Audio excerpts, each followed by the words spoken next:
Hey, good afternoon. My name is John Galameau, and I am a candidate for Jacksonville Beach City Council, seat number 6. The seat that's currently being held by Tom Taylor, who is term limited and will be leaving at the end of the year. A little bit about my past. I am a retiree from the United States Army. I spent 22 years in the United States Army. Retired from the Army and was blessed to find a second career with the United States Navy, working at the Naval Air Depot at NAS Jacksonville, Florida, and later on at Cecil Field. I'm a volunteer with the Jacksonville Beach Police Department. I've been a volunteer there for 6 or 7 years now. Committed over 1,100 hours last year in volunteer service to the police department. I run the Citizens Police Academy. We're in class 33 right now. I've been the Volunteer of the Year in 2008, and in 2012 I've been a Boy Scout leader, and have performed other activities within the community.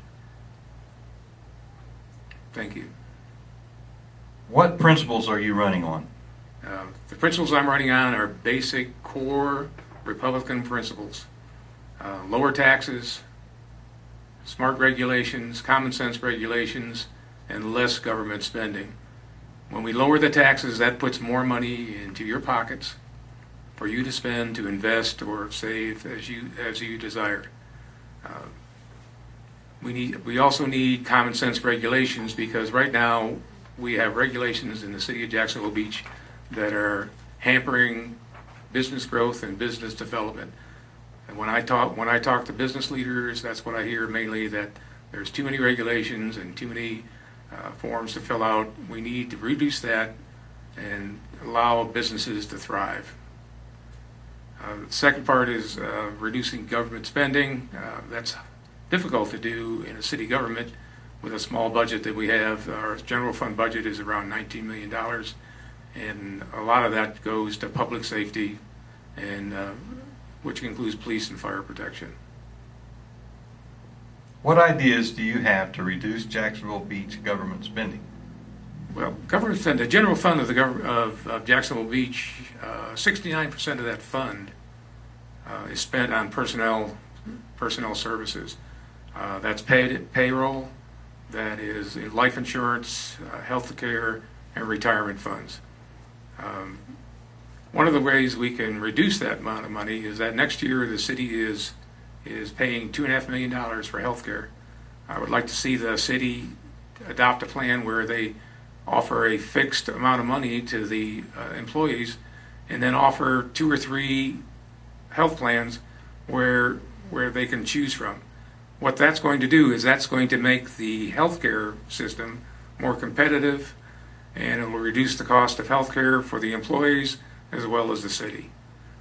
The other thing we can do too is look at the retirement system. Right now we just went through a round of negotiations with the police, the fire, and the general employees. We've reduced the retirement fund by retirement contribution by $1 million this year, and going into next year. We need to keep that up. Not everybody got what they wanted, but everybody seemed to be satisfied with what they got. What infrastructure planning should be done in improving large developments such as those in South Jacksonville Beach surrounding Butler Boulevard? Well, there are really 2 projects, actually 3 projects going on around Butler Boulevard right now. There's the Avalon project that has 31 homes built in it, and then currently Ocean Terrace is being constructed off of Jacksonville Drive in that area. That's under construction right now. Ocean Terrace is a PUD, a planned unit development, and the city approved those plans. They're responsible for the infrastructure for the 59 homes that are going in there. Avalon, which is on the east side of 3rd Street and north of Butler Boulevard, is a 31 unit development. And what they did there, the city and the landowners negotiated a deal where the city would put in the infrastructure, and when the lots were sold, the developers would pay back the money for that prorated share of the infrastructure. And that worked out quite well because they had 2 years to do that, and they paid that fund back within a year. There's another development that really is another Avalon, but that's in St. Johns County, south of Butler Boulevard. So there's different approaches for infrastructure in new development. I'd like to also address the infrastructure throughout the city of Jacksonville. Is that we have a capital improvement plan, and this year alone in the South Beach area, which we were just talking about, we're going to spend $5 million improving the infrastructure in that area. Infrastructure is a thing that's out of sight, out of mind. You don't see the sewers, you don't see the water pipes, but it's critical that we keep on top of that and work through phased maintenance of those systems. What ideas do you have to reduce crime in Jacksonville Beach? Crime is one of the major components of public safety. I'm a strong supporter of what the police department does right now. It's called community-oriented policing. It's where the police and citizens work together to solve problems in their neighborhoods. We need to reduce the incidence of the causes of crimes before we start, instead of arresting all these people that we do. If we can reduce the causes, we're a step ahead of that. The other thing I would do is we have a Reserve Police Officer Corps. They're non-paid volunteers who are mostly retirees who want to keep their law enforcement certificates active. I would expand that. And my real passion is the Citizen Police Academy. We're approaching 1,000 class members that have gone through the Citizen Police Academy. We have approximately 160 active volunteers that have donated over 11,000 hours of community service to the police department. And any efforts we can do to expand that will reduce the burden on the police department and allow them to do their job in protecting the citizens.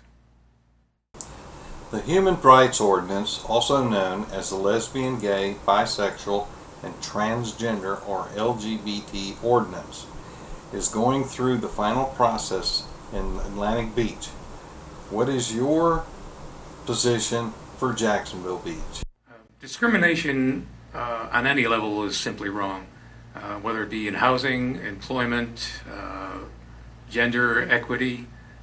It's simply wrong, and it's a violation of human and civil rights.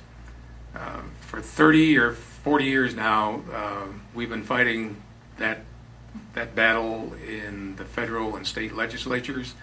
I really support. I'd like to see the focus remain at the state and federal level. It should be resolved in the Congress. It should be resolved in the state houses. They have the power and the resources to fight the court battles and the protracted court litigation battles that result from these battles.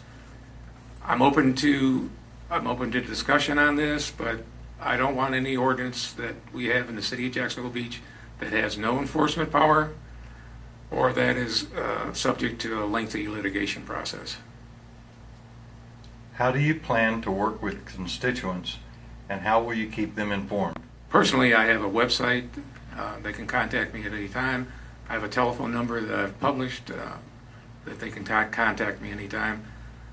The best way we do it right now is, and we need to expand it, is we have public workshops that are held after work hours before city council meetings.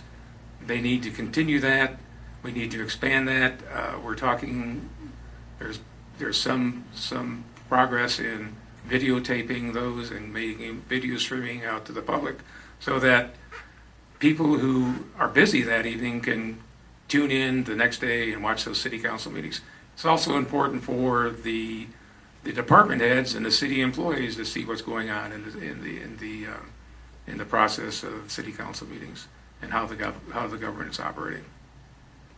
Would you like to make a closing statement? Yes, I appreciate the time here. I would like you to visit my website, votejohng.com, and you'll find out where